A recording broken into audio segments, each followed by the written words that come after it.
या माहिती आहे का शिवी द्यायची ना मग तुम्ही शिवी आधी माहिती आहे का? शिवी द्यायची मग.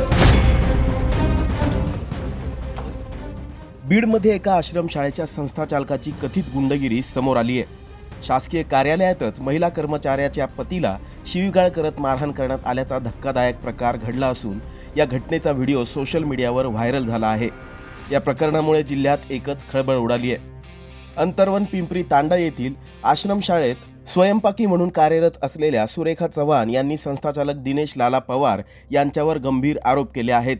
शाळेच्या कामाव्यतिरिक्त घरातील धुणी भांडी, फरशी पुसणे, झाडू मारणे तसेच शेतात खुरपणी आणि कापूस वेचण्याची कामे करण्यास भाग पाडले जात असल्याचा आरोप त्यांनी केलाय. या कामांना नकार दिल्यानंतर गेल्या 6 महिन्यांपासून वेतन रोखून ठेवल्याचाही आरोप त्यांनी केला आहे.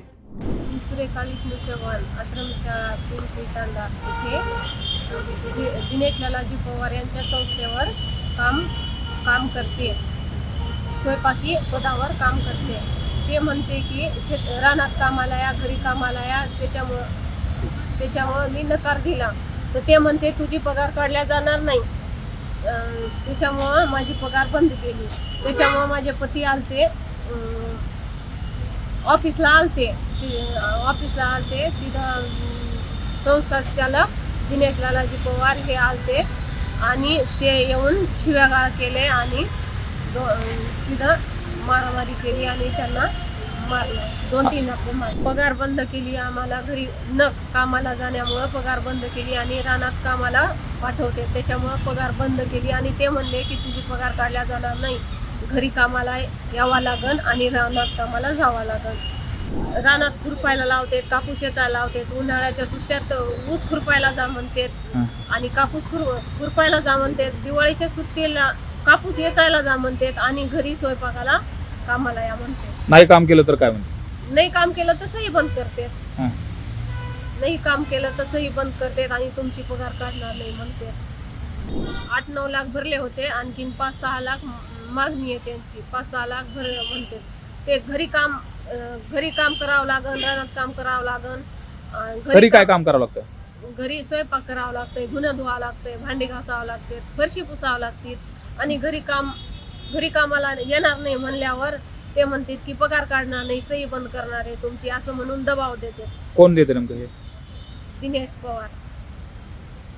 पवार, अतुल पवार ते दबाव देते. अच्छा, आता काय मागणी मग? आमची अशी मागणी आहे की आम्हाला न्याय मिळावा. मी कामाला तयार आहे, मी काम करायला तयार आहे. आमची अशी मागणी आहे की आम्हाला पगार भेटावा.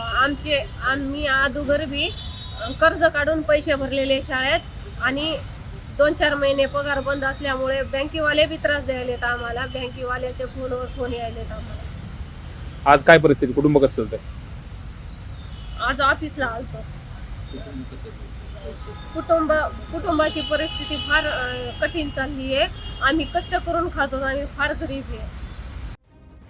या संदर्भात तक्रार करण्यासाठी समाज कल्याण विभागाच्या कार्यालयात गेलेल्या सुरेखा चव्हाण यांच्या पती सतेज राठोड यांना संस्थाचालकाने अधिकाऱ्यांसमोरच शिवीगाळ करत मारहाण केल्याचा आरोप करण्यात आलाय.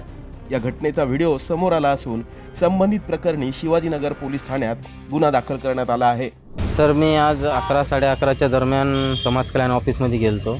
आमची पत्नी दिनेश लालाजी पवार हे संस्थाचालक आहेत. त्यांच्या संस्थेवर स्वयंपाकी या पदावर 2013 पासून कार्यरत आहे. त्यांची फेब्रुवारी महिन्यापासून पगार सही बंद केल्यामुळं तक्रार द्यायला समाज कल्याण ऑफिसला गेलो होतो. तर दिनेश पवार साहेब खालून आल्याच्या नंतर डायरेक्ट मला शिवीगाळ केली. तेव्हा आमची पत्नी खाली गेली होती. शिवीगाळ केली, वापरले. मग 2 झापडी मला मारल्या. मग त्याच्यानंतर आमची धराधरी झालीचे नंतर साहेब लोक सगळे आले. क्षीरसागर साहेब हे संचालक तिथले क्षीरसागर साहेब स्वतः तिथं आले. तिने सोडासाडी केली. मग त्यांच्या तावडीतून मला सोडून बाजूला केलं. मग त्यांना मध्ये नेलं. मध्ये जाताना त्यांनी धमकी अशी दिली की बाकी तुझ्या पत्नीला, तुला दोघांना मारून टाकीन म्हणे, तू कुठला कोण आहे म्हणे, तुझ्याकडं काय म्हणे, तू मला पुरणार आहेस का म्हणे, माझ्या तुझ्यासारखे 56 मी बुजून टाकले असते तरी बी सांगता येत नाही म्हणे, तू शिवीगाळ केली. पत्नीला बी घाण शिव्या दिल्या, सांगू शकत नाही मी, लई घाण शिव्या दिल्या सर. त्याच्यानंतर मग ते मध्ये गेले. मग मी थोडंसं घाबरलो, मी पोलीस स्टेशनला धाव काढली सर. आता काय मागणी तुमची? आता मागणी अशी आहे सर की ते सही करून दिले तर पहिले 7-8 लाख रुपये भरलेले आहेत. आता 7-8 लाख दे, नाही तर मग शाळेत तुला रानात खुरपायला कामाला जावं लागेल, नाही तर घरी बंगल्यावर कामाला यावं लागेल, भांडे कपडे धुवायला. मी म्हणलं माझी ती लेडीज आहे, मी पाठवू शकत नाही. नाही म्हणे तू राजीनामा दे म्हणे, तुझ्या जागेवर मला 20-20 लाखाचे लई मोठे कर्मचारी मी भरू शकतो म्हणे, तुझं माझं काही काम नाही, तू राजीनामा देऊन टाक. मी काय राजीनामा द्यायला तयार नाही आहे. म्हणून मी प्रशासनाकडे किंवा पोलीस प्रशासनाकडे नाही तर मंत्री महोदयाकडे तात्काळ हे मागतो की मला न्याय मिळावा. मी आज 6 महिन्यापासून मला 1 रुपया पगार नाही, काही नाही. मी फार परेशान आहे. सही करून दिली जात नाही, काही नाही. औरंगाबाद पैसे भरले पहिल्यांदा 8-9 लाख रुपये भरलेले आहेत. 8-9 लाख भरून बी अजून रानात काम करत नाही, म्हणून अजून 6 लाखाची अपेक्षा आहे त्यांची. आणि बाकीचे सगळे कर्मचारी 5-6 कर्मचारी रानात काम करतात, शेतात पाळी घालतात, हे करतात. त्यांच्या घरीसुद्धा कर्मचारी आहेत, त्यांच्या घरी झाडून पुसून भाकरी टाकायला कर्मचारी आहेत, त्यांच्या गाडीवर सुद्धा संस्थेचाच कर्मचारी आहे. मग त्यांना तेच कर्मचारी पाहिजे, तर हे लेडीज कर्मचाऱ्यांना बी एवढा त्रास का पाहिजे? ह्यांना कोणी प्रशासन बघत नाही का? ह्यांच्या जबाब मागत नाही का ह्यांना? या घटनेमुळे आश्रमशाळांमधील कर्मचाऱ्यांच्या कथित शोषणाचा मुद्दा पुन्हा एकदा ऐरणीवर आलाय. दरम्यान या प्रकरणात भूमिका जाणून घेण्यासाठी संस्थाचालक दिनेश पवार यांच्याशी संपर्क साधण्याचा प्रयत्न करण्यात आला, मात्र त्यांच्याशी संपर्क होऊ शकला नाही.